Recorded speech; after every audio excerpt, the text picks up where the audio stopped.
Pour ne manquer aucune vidéo, abonne-toi et active la petite cloche. Coucou les filles, j'espère que vous allez bien. On se retrouve pour une vidéo bilan du mois de février. Alors, on va regarder s'il me reste du budget ou bien si j'ai tout utilisé. Est-ce que du coup, je vais pouvoir épargner un petit peu? Alors, dans cette vidéo, je voulais aussi vous faire part plus ou moins du montant avec lequel je vis mensuellement pour pouvoir vous situer un petit peu et vous faire votre petite idée. Donc, c'est jamais totalement fixe chaque mois, mais je vais vous donner vraiment une marge. Donc, on est 3 à la maison, donc un adulte et 2 enfants. Et nous vivons avec environ 840 € par mois. Alhamdulillah, hein, on ne se plaint pas.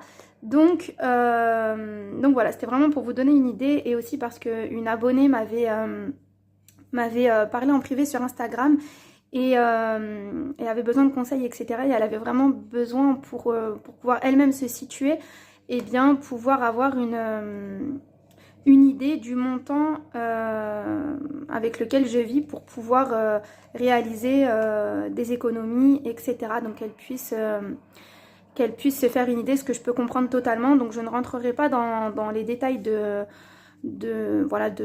mes revenus, etc. Mais je voulais vraiment vous donner une idée pour pouvoir vous situer et pouvoir vous rendre compte qu'il est possible de faire quelques économies avec ce genre de montant-là, même si c'est pas aussi énorme. Et comme je vous le disais, ma chaîne est quand même une chaîne axée, donc de manière générale, c'est sur l'éducation. Ces derniers temps, c'est vrai que j'ai tendance à faire pas mal de vidéos sur le thème du budget, mais d'autres vidéos arriveront par la suite sur le thème de l'éducation, du foyer, etc., de manière assez générale. Et donc j'estimais quand même qu'il était relativement utile pour vous qui regardez les vidéos de cette chaîne. Comme je vous ai dit, voilà, ce sont des vidéos petit budget. Donc j'estimais qu'il était plus ou moins normal de connaître à peu près le montant avec lequel on vit et le nombre de personnes qui vivent avec ce montant-là. Donc j'espère que j'ai été assez claire.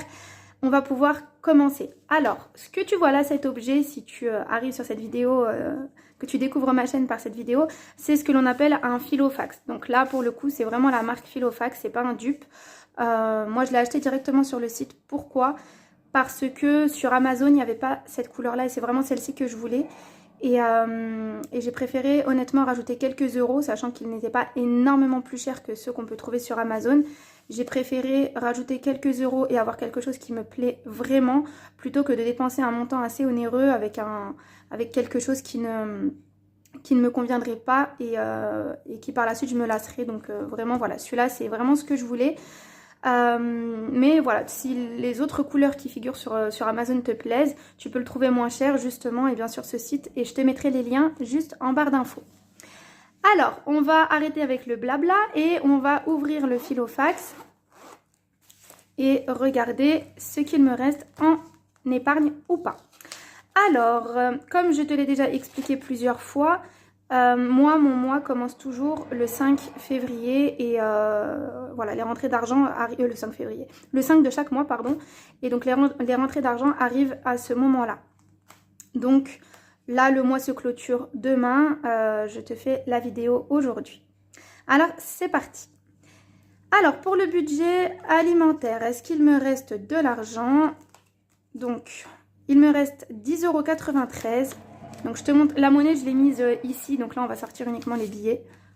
Donc, voilà, je vais sortir les 10 €. Et puis, il me reste, je crois qu'il me reste 2 bons de réduction pour mes dosettes pardon, de café Dolce Gusto. Voilà.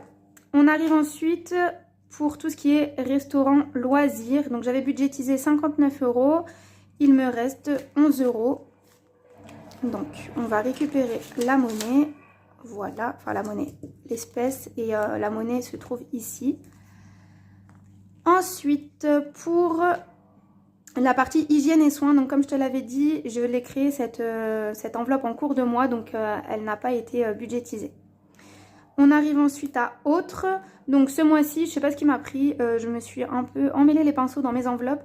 Au lieu de piocher dans l'enveloppe quotidien pour tout ce qui est le pain, etc., comme j'ai tendance à faire, comme j'avais prévu de faire, j'ai plutôt pioché dans l'enveloppe autre. Donc, il me reste normalement 7,32 €. Donc, je crois qu'il y a un billet de 5. Voilà.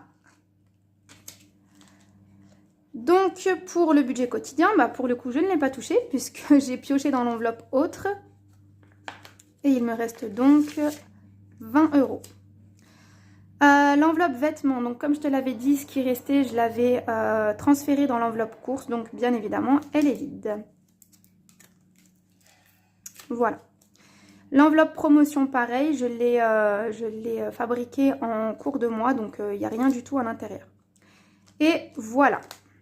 Donc on va calculer ensemble combien est-ce que j'ai pu mettre de côté. Donc 20, 30, 40, 45 €. Sachant que je laisse toujours un peu d'argent sur le compte au cas où il y a des prélèvements imprévus. Donc j'ai réussi aussi à garder sur le compte environ 100 €. Donc là, on a dit, on est à 20, 30, 40, 45 €. Donc, pour le mois de février, j'ai pu épargner environ 145 € avec un revenu de environ 840 € par mois. Donc, c'est pour vous dire que c'est faisable et que vraiment, cette astuce des enveloppes, elle permet de pouvoir visualiser, de se rendre compte, et surtout de se restreindre. Parce que bah, ça a un petit côté, entre guillemets, un peu fun de se dire ah bah j'espère qu'à la fin du mois, il y aura encore de l'argent dans les enveloppes. Et pour le coup, on va réfléchir à 2 fois au moment de faire une dépense. On va se demander vraiment est-ce qu'on en a besoin ou pas, est-ce que c'est nécessaire.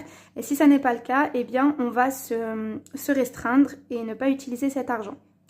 Ce que j'ai commencé à faire, et du coup ça sera la vidéo suivante, c'est j'ai préparé déjà mon mois de mars. J'ai commencé avant-hier, j'ai commencé à le préparer. Et donc j'ai calculé, comme je vous ai déjà dit dans d'autres vidéos, le reste à vivre. Donc le reste à vivre, je t'explique si tu ne sais pas ce que c'est. C'est ce qu'il te reste après avoir payé tes charges fixes. Donc tu calcules, tu additionnes en fait tes rentrées d'argent. Ensuite tu additionnes toutes tes charges fixes et tu déduis tes charges fixes de tes revenus et le montant qu'il reste, eh bien c'est ton reste à vivre. Donc j'ai commencé déjà à le préparer et je vais par la suite faire la distribution dans les enveloppes. J'ai déjà commencé à allouer des montants en fait pour chacune des enveloppes. Donc il y a également la partie monnaie, donc on ne l'avait pas calculé, donc je t'avais montré que j'avais épargné 45 €.